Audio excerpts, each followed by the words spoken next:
Keessa seera boqonnaa 15 lakkoofsa 22 kaasee hanga dhumaatti akkana jedha dubbiin Waaqayyoo. Kana booddee Museen namoota Israa'eliin galaana diimaa biraa hin kaase. Isaan Shur lafa onaa keessa lixan.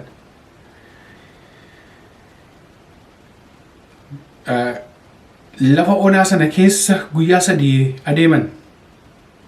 Bishaan hin arganne. Isaan iddoo Maaraa jedhamu tokko yommuu ga'anii bishaan Maaraa hadhaawaan ta'eef waan tureef dhuguu hin dandeenye. Kana irratti maqaa iddoo sanaa Maaraa jedhamee moggaafame. Maaraa jechuun hadhaa'aa jechuudha. Kana irratti jarri egaa maal dhugnaa jedhanii Musee irratti hin guunguman. Yommus Museenis immoo gara Waaqayyootti ni iyye. Waaqayyo immoo muka tokko isatti argisiise. Inni mukicha bishaan keessa hin buuse. Bishaanichis immoo hin mi'aaye. Waaqayyo achitti seera abboommii isaaniif dhaabe. Achumattis immoo qoree isaan ilaale. Sagalee ana Waaqayyo gooftaa kee isaa sitti dubbatu dhugumaan yoo dhaggeeffatte, wanta ana duratti qajeelaa ta'e yoo goote, abboommii koo yoo dhageesse, seerota koo hundumaas yoo eegde, dhukkuba ani warra Gibxi irratti fide hundumaa keessaa tokko illee sitti hin fidu. Ani Waaqayyo fayyisaa keetii jedhe. Isa dhumaa irratti lakkoofsa dhumaa. Yommus isaan Eeliim iddoo burqituu bishaanii 12 mukeetti meexii 70 hin ijaarratee dhufan. Achittis immoo bishaan bira hin buufatan. Ameen. Kadhanna. Gooftaa Waaqaaf lafaa amanamaaf jaallatamaa waan hundumaa gochuu kan dandeessu galanni siif haa ta'u. Amma fuula kee dura jira.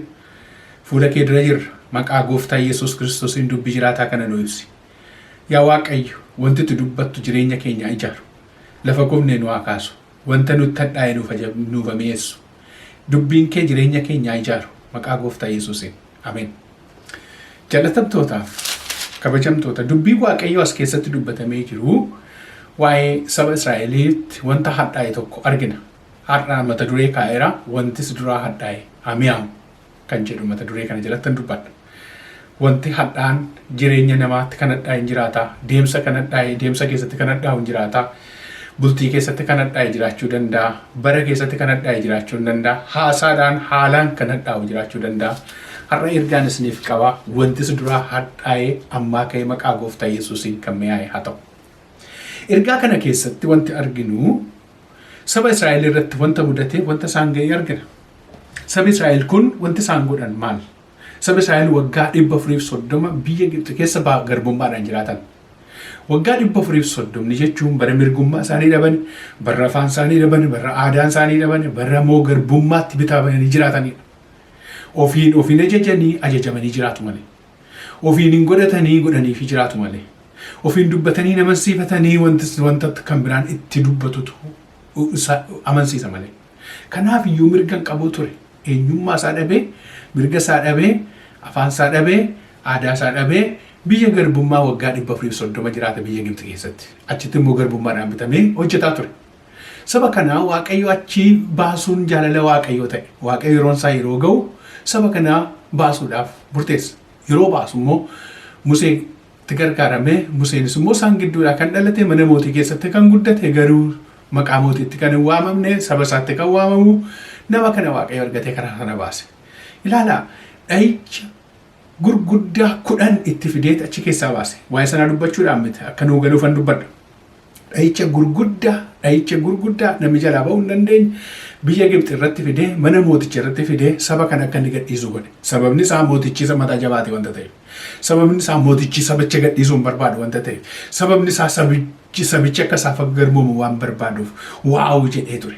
Kanaaf iyyuu Waaqayyo saba isaaf waan yaaduuf dhahicha gurguddaa 10 saba Gibxi irratti fiduudhaan, mana mootichaa irratti fiduudhaan saba kana achii baase. Sabi kun egaa karaarra ba'anii sadaqan, karaarra utuma deemanii immoo guungummiin jireenya isaanii keessaa dhabu. Wanti isaan rakkisu hin dhibne. Wanti isaan sodaachisu dura isaanii jira. Innis immoo galaana diimaa ture. Galaanni diimaan attamitti ceenaan sammuu isaanii keessaa banne. Karaan ce'anii gamatti ce'an galaanni diimaa gidduu sana jira. Kanaafuu isa kanaaf falas qaba Waaqayyo, malas qaba Waaqayyo. Attam goonaan keessa isaaniitiin dhimne Waaqayyo garuu akka itti ceesisu beeka. Waaqayyo haalaaf akeeka isaaniif qaba. Kanaafuu saba kana ceesisuu murteesse Waaqayyo. Akkitti Waaqayyo ceesises immoo ulee Museen ittiin biyya Gibxi keessatti yookiis mooticha duratti dinqii ittiin hojjetaa ture sanatti Waaqayyo gargaaramuudhaan Museedhaan rukutii galaana kanaa sabi kun irra haa ce'u ittiin jedha. Ilaala.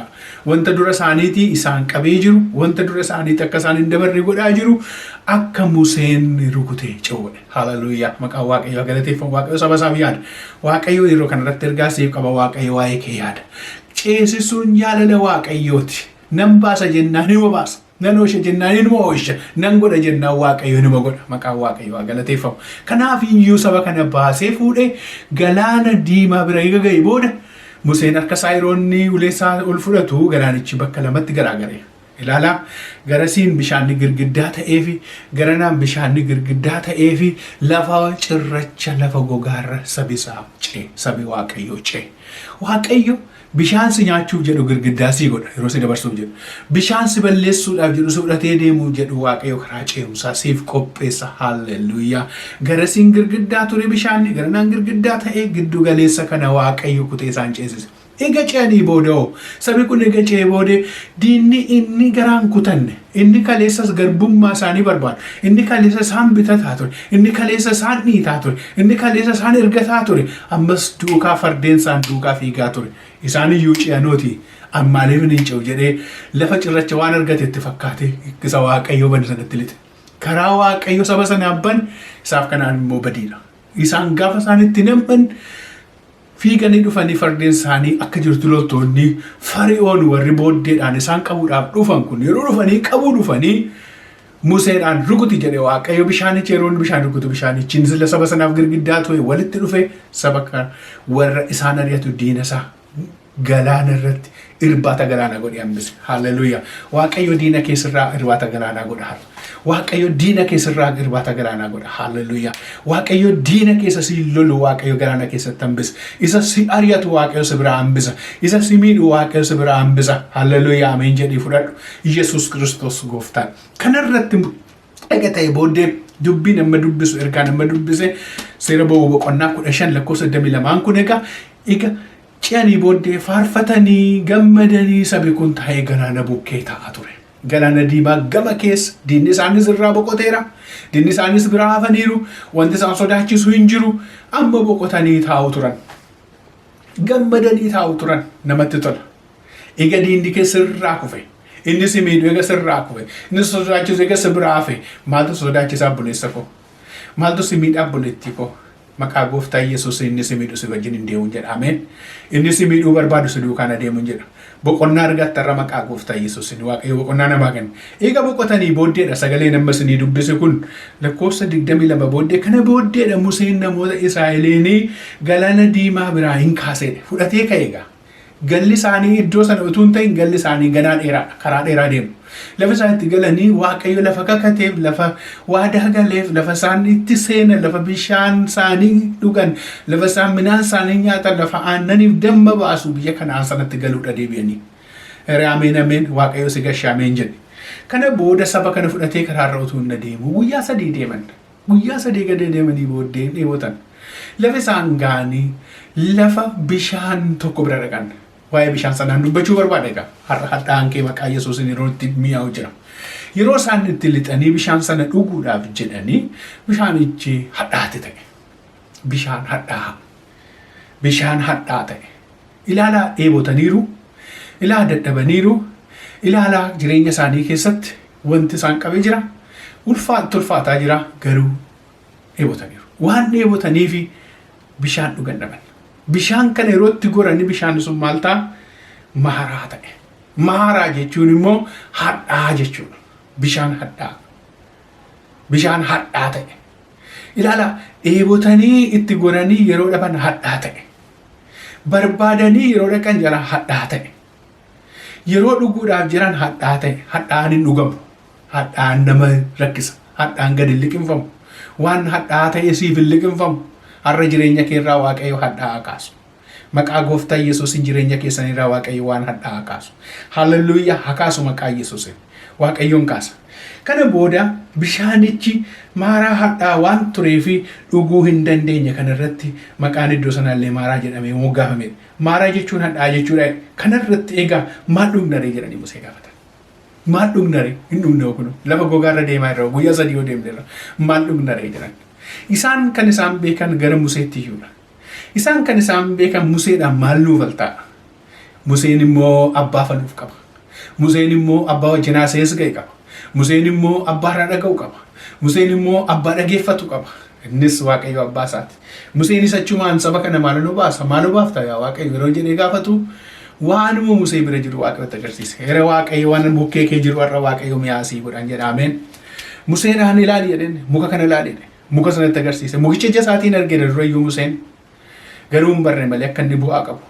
Mukicha gaafa inni itti agarsiisu muka sana muriitii irra buuse. Bishaanicha yeroo inni muree irra buusu bishaan sun deebee hadhaansaa mi'aaye.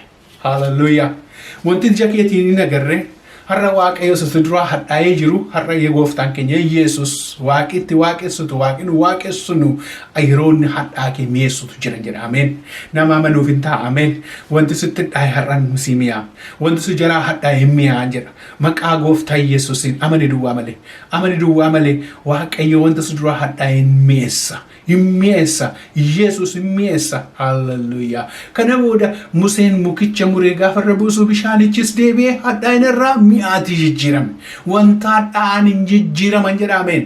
Wanta hadhaa'an hin jijjiirama. Eenyuun jijjiirama? Waaqayyo waaqa isa waaqarra jiru. Waaqayyo isa uume. Waaqayyo isa nu jiraachisu. Waaqayyo isa nu gaggeessuun har'a himmiyaa. Jirri kun maaltu isaan mudate? Jireenyatu isaan qabe. Hadhaa jireenya hadhaatti jiraata. Yaaddootti ta'e wanta hadhaa ta'e jireenya namaatti hin tolu. Wanta hadhaa ta'e mi'aa. Wanta hadhaa ta'e nama jiraachisu. Wanta hadhaa ta'e namatti hin tolu. Wanta hadhaa ta'e eenyumaaf hin tolu. Har'a sittan hima yeroo gooftaan dubbatu yeroo gooftaan waa'ee kee dubbatu hadhaan kee sii mi'aan jedha. Ameen ameen. Hadhaan kee amma sii mi'aa maqaa gooftaa Yesuusin. Kun immoo kan ta'u gooftaa Yesuusin. Isatu godha malee isitu godhamete buleessa koo. Har'a ergaan siif qaba. Waaqayyo hadhaa kee guyyaan itti mi'eessu.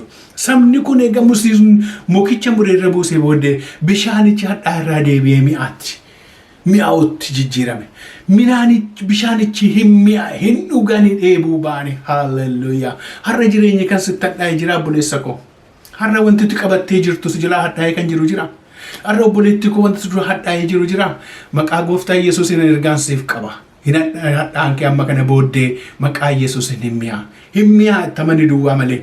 Hin mi'aa. Kana booddee wanti inni dubbate tokko jira. Akka mi'aayee hafuuf ergaa tokko Waaqayyo jirti dubbate. Waaqayyo achirratti seera abboommii isaa sana jabeessee isaanitti dubbate. Seera abboommii isaati. Wanta isaan gochuun isaan irra jiru, wanta isaan eeggachuun irra jiru, wanta isaan raawwachuun isaan irra jiru Waaqayyo yeroo inni itti dubbatu argina. Akkana jedhee Waaqayyo, ana Waaqayyo gooftaa kee sitti dubbatu dhugumaan yoo dhaggeeffatte jedhe. Ilaali isa fuula duraatti dubbatu Waaqayyo kan itti agarsiisu. Ana dhuguma Waaqayyo gooftaa kee dhugumaan yoo dhaggeeffatte. Ana Waaqayyo gooftaa kee uumaa kee yoo dhugumaan dhaggeeffatte. Wanta ana duratti qajeelaa ta'e yoo goote. Ilaali dhaggeeffadhu. Tokko dhaggeeffachuu.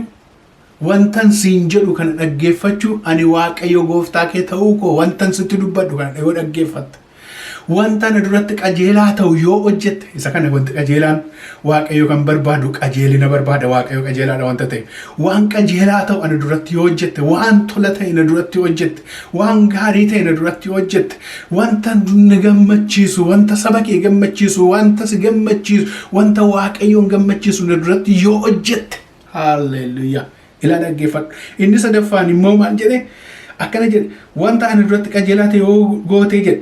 Abboommii koo yoo dhageesse jedha. Abboommiin sitti himu yoo dhageesse. Inni sadaffaan abboommiin siin jedhu yoo dhageesse. Seerota koo hundumaas yoo eegde. Inni arfaffaan seeran sitti himu wantan si abboome yoo eegde. Seerri koo cimaa miti.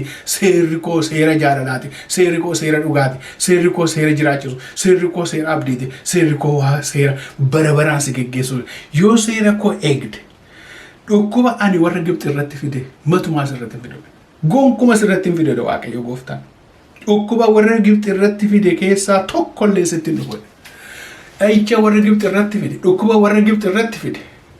warra nan beenne warra nan amanne irratti fide warra naan morman irratti fide ans irratti fidu jedhe Waaqayyo Gooftaan. Maal jettare? Maal jetture? Waaqayyo kan sirratti fidu yoo maal goote yoo kana eedde sirran ga'u dhukkubi mana kee ga'u rakkinni mana kee ga'u yaaddoon mana kee ga'u balaan mana kee ga'u duuti mana kee ga'u Waaqayyo Gooftaan. Yoo maal goote yoo seerota koo kana eegde waaqabxii afur Waaqayyo sirratti seera kana cimsee itti kanuma eeggadhaa hin fayyitu jedhe Waaqayyo. Har'a obboleessa koo eeguu dadhabuu keenyarraan Waaqayyo nutti himu kana dhaga'uu dadhabuu keenyarraan waa baay'ee miisii goonee jirraam. Kanaaf jireenyi nutti hadhaam. Kanaaf itti haasaan nutti hadhaam. Har'a bara kana keessa wanti ilaalaa jirru waan hundumtu hadhaadha. Yoo miidiyaa dhaxxanii ilaaltan sooshaal miidiyaarra waan hadhaa dhageenya waan namatti hin tolle waan hadhaa. Waan gaarii waan laphee namaa jabeessuun argitu wanta nama gammachiisuun dhageessu waan hadhaadha jireenya. Barri hadhaa ta'eera.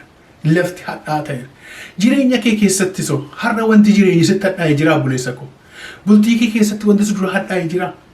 Maatii kee wajjin lafitti waliin galle jira. Haadha manaa kee wajjin abbaa manaa kee wajjin kan lafitti waliin galle jira. Wanta hadhaa'ee ta'etti jira. Har'a Gooftaatti yoo galagaltee ilaalte innis isa hadhaa kana siif mi'eessa. Maqaan Waaqayyoo galateeffamu. Jireenyi illee hadhaa namatti ta'a. Barri keessa jiraatan illee hadhaa namatti ta'a. Lafti jiraatan illee namatti hadhaa ta'a. Al tokko dubartiin Nohaam kan jedhamtu Nohaamin kan jedhamtu sababa beelaaf rakkinaa baateetii biyya ormaa dhatte. Dhattee biyya Mo'aab keessa jiraatte. Biyya sana keessa yeroo jiraattutti nan jiraadha jettee dhattee waa baay'ee miisii goote waa baay'ee dhabde. Ijoollee sadii qabdi ijoollee isheen dhabde. Ijoollee isheen dhabde manaa isheen dhabde ijoollee isheen dhabde. Kanarraa kan dhufee ijoollee lamaan qabdu ijoolleen jalaa du'anii. Kana booda waan gootu dhabde harka ishee duwwaatti hafte. Yeroo harka duwwaatti hafte harka duwwaatti deebi'ee biyya isheetti galuudhaaf kaate. Isheenis maqaa koo na waaminaa jettee qomoo isheetti dubbatte. Kan ishee wajjin deebitee galtu Haannaa kan jedhamtu intala ilma ishee seedhuma. Inniyyuu sibiraan hafu isheeniyyu sibiraan hafu jette anuusichi mucaa godhadhees dulloomeera. Hawaasii kennuu hin danda'u na duukaan deemin jennaan lakkee waawwan sabi kee saba kootaa afaan kee afaan kootaa qomoon kee qomoo kootaa lafa jirtu waaqni kee waaqa kootaa ansi wajjin hin deema jettee duukaa baate kakattee baatee dhufte. Haannaa isheen jedhamtu kun eega duukaa dhuftee booddee galte ishee duwwaa fudhattee dhufte malee homaa waan fudhattee baateen fudhattee hin deebinee hin galle. Ilaala namni mana isaatii yeroo ba'u waa fudhadhee gala deebi'a. Isheen gara harka duwwaa deebitee galte. Isheen deebiteeti jireenya hadhaa waan jiraattee fi maaraa naan jedhaa malee namaan Nohaam jettanii na waaminaa jette. Maqaa ishee maaraatii jirate. Maraaraa jechuudha. Jireenya hadhaa jechuudha. Jireenya hadhaan jiraadhe jireenya nama gaddisiisuun jiraadhe jette. Har'a Waaqayyo iseellee Waaqayyo deebisee biyya sanatti deebisee gashee isheedhaan iyyuu Waaqayyo karaa Haannaadhaa Bo'eezitti heerumtee Waaqayyo ishee jireenya ishee jijjiire. Bultiin ishee jijjiirame, manni ishee jijjiirame. Har'a Waaqayyo ergaa siif qaba obboleessa koo. Jireenyi sitti hadhaa'e yoo jiraate fuula kee gara Waaqayyo duwwaatti deebisi malee Waaqayyo siif sirreessa. Ameen. Ameen jedha. Waaqayyo hin sirreessan jedha. Waaqayyo wanti dadhabamu gonkuman jiru. Obboleessa koo sitti ulfaata namatti ulfaata. Har'a jireenyi sitti hadhaa'e jira. Bultii kee keessatti wanti sitti hadhaa'e jira. Haadha manaa biyya hambaa dhattee biyya hambaa keessatti utuu siin ta'in jireenyi si duraa badee ati jireenya hadhaa sitti ta'e jira. Akka bosonuu kan ari'amaa jirtu jirta. Kan lafa taa'umsaaf ijaajjii dhabde jirtu jirta. Har'a jireenyi sitti hadhaa'ee jira. Har'a Waaqayyo siif ergaa qaba. Jireenyi kee hin hadhaa'e kun deebi'ee hin mi'a. Hin mi'a hin dhugama suma deebi'ee dhugama. Deebii ija kee gara Waaqayyootti ol deebis. Fuula kee gara Waaqayyootti ol deebis. Museen gara Waaqayyoo ilaale Waaqayyos milikkita inni itti argisiisee mukicha dhaqee muree irra buusee bishaanichi hadhaa'e irraa mi'aatti jijjiirame. Har'a jireenyi kan keessa mi'aa obboleessa koo. Jireenyi keessa mi'aa obboleettii koo. Kana booddee jireenya hadhaan jiraadha hin jedhin. Waaqayyo jireenya hadhaa keessaa si baasa. Ija kee duwwaa gara isaatti ol qabe. Gara isa hundumaa danda'utti ol qabde Waaqayyo jireenya kee hin jijjiira. Hallelujah. Hin jijjiira. Ameen. Hin jijjiira. Ameen. Jireenya hadhaa, jireenya maraaraa, jireenya hamaa, jireenya jibbina Waaqayyo sirraa kaasa. Jireenya hadhaa inaanu jiraannu Gooftaa Yesuus tu sii baate. Gooftaa Yesuus waan hadhaa nuu dhugeera. Isatu hadhaa keenya dhuge, isatu hadhaa keenya fudhate, isatu madaa keessa isa madaa isaatiin nu fayyise, isatu madaa keenya nurraa dhiqe, isatu dhiqe. Obboleessa koo ilaali duwwaa fayyinni iddoo sana jira. Fayyinni iddoo tokkoof tokko duwwaa jira. Innis Gooftaa wajjin walii galuudha. Yoo isaa wajjin walii galtate, yoo Gooftaa wajjin adeemtate, hallelujaa misraachoon ergaan siif qaba. Waaqayyo hadhaa kee har'aa kaasee mi'eessa. barri kana booddee jiru yeroo tamma kana booddee qabdu waggaa tammatti kana booddee qabdu bara mi'aayinaa ta'an jedha. Nama barbaadamaa taata. Haasaan kee mi'aa ta'a. Jechi kees mi'aa ta'a. Kaleessa namni haasaa kee dhaggeeffachuu jibbe. Namni eeganda haasaa kee dhaggeeffachuu jibbe. Haasaan isaa hadhaadha. Wanti inni dubbatu namaaf hin galu. Wanti inni dubbatu nama cabsa. Wanti inni dubbatu namatti hadhaa. Warri jedhan har'a kana booddeen jijjiiraman jedha. Ameen. Gooftaa wajjin walii gale. Walii maqaa Yesuus Kiristoosiin Waaqayyo gooftaan si jijjiira. Jireenya hadhaa keessa Waaqayyo tokkoon keessan hin baasa. Warra nama dhaggeeffatuuf, nama fudhatuuf immoo ta'a, nama amanuuf ta'a. Amananii fudhannaan Waaqayyo jireenya eenyuyyuu ni jijjiira. Hallelujaa. Yesuus Kiristoos gooftaan. Har'a ergaan siif qaba. Jireenya hadhaa keessaa, bultii hadhaa keessaa, mana hadhaa keessaa, bultii waan qabdu keessaa Waaqayyo si baasa. Maqaan Waaqayyo galataaf ulfinaa fudhatu. Kanumarra dhaabannee Waaqayyoon galateeffannaa. Na wajjin Waaqayyoon kadhadhaa. Gooftaa araaraan guutuu galanni siif haa ta'u. Jireenya hadhaa kan mi'eessuu danda'u si duwwaa. Dadhabbii namaatti kan nama gargaaru si duwwaa. Amma garbichi kee dura kee dhaabadheen akkuma si kadhadhe. Maqaa Gooftaa Yesuus Kiristoosiin jireenya hadhaa keessaa obboleessa koo obboleettii koo keessa jiran baase. Yaa Waaqayyo maqaa Gooftaa Yesuus Kiristoosiin keessaa baase. Yaa Waaqayyo sin kadhadha. Yaa Waaqayyo sin kadhadha. Yaa Waaqayyo sin kadhadha. Ati Waaqayyoodha, Waaqa hundumaa dandeessu. Maqaa Gooftaa Yesuus Kiristoosiin jireenya hadhaa, bultii hadhaa, yaa Waaqayyo bara hadhaa, yaa Waaqayyo waggaa hadhaa, yaa Waaqayyo jireenya hadhaa keessa akka isaan baaftu maqaa Yesuusiin sin kadhadha. Maaloo yaa Waaqayyo gargaaruu dandeessa gargaari. Ayyaanni kee haa baay'atuuf yaa Waaqayyo, araarri kee haa dhufu yaa Waaqayyo. Inni ati jettu fiixaan haa ba'u. Ulfinni kan kee duwwaa na mul'atu yaa Waaqayyo. Aangoon diinaa haa cabu, aangoon seexanaa haa cabu yaa Waaqayyo. Ulfinni waaqummaa kee haa mul'atu yaa Waaqayyo. Har'a yaa Waaqayyo aangoon diinaa haa cabu. Roga ababa shandora la lama santoni lema adena mama kraba hada la lama shandori namni jireenya hadhaa keessa jiraatu bultiin isaa kan itti hadhaa'e jireenyi isaa kan itti hadhaa'e barri isaa kan itti hadhaa'e ila waggaan isaa kan itti hadhaa'e hojiin isaa kan itti hadhaa'e haasaan isaa kan hadhaa'e har'a maqaa Gooftaa Yesuus Kiristoosiin haa jijjiiramu yaa Waaqayyo nama si amanu argadhu. Nama seera kee fiixaan baasee ayyaana kee ulfatu. Yaa Gooftaa akkuma dubbatte yoo seera koo eegde yoo na dhaggeeffatte yoo yaada koo duukaa buute jette Gooftaa eeyyee dha'icha biyya Gibxi irratti fide dhukkuban biyya Gibxi irratti fide tokkollee irratti hin fidu jette dubbatteetta Gooftaa dhukkubi nama mana kamiyyuu hin galu ati irraa dhorkiteetta. Yaa Waaqayyo ayyaana keetti nama kee uffis dibata kee irra kaa'i maqaa Yesuus Kiristoosiin kana waan gootuuf si haa galatu. Waan dhageesseef galatu. Sagalee kana immoo yaa Waaqayyo waan nu hirteef eebbifame maqaa Gooftaa keenyaa jaallatamaa Yesuus Kiristoosiin. Ameen. Waaqayyo galataaf ulfinaa fudhatu. Haalleluuyaa. Ameen. Naakee abbaa manaa kee wajjin utuun wanti itti waliin galle jira. Wanti sitti hadhaa'ee jira. Ijoollee sababa maatiitiif kan jireenyi kee jeeqamee jiru jira. Wanti sitti hadhaa'ee jira.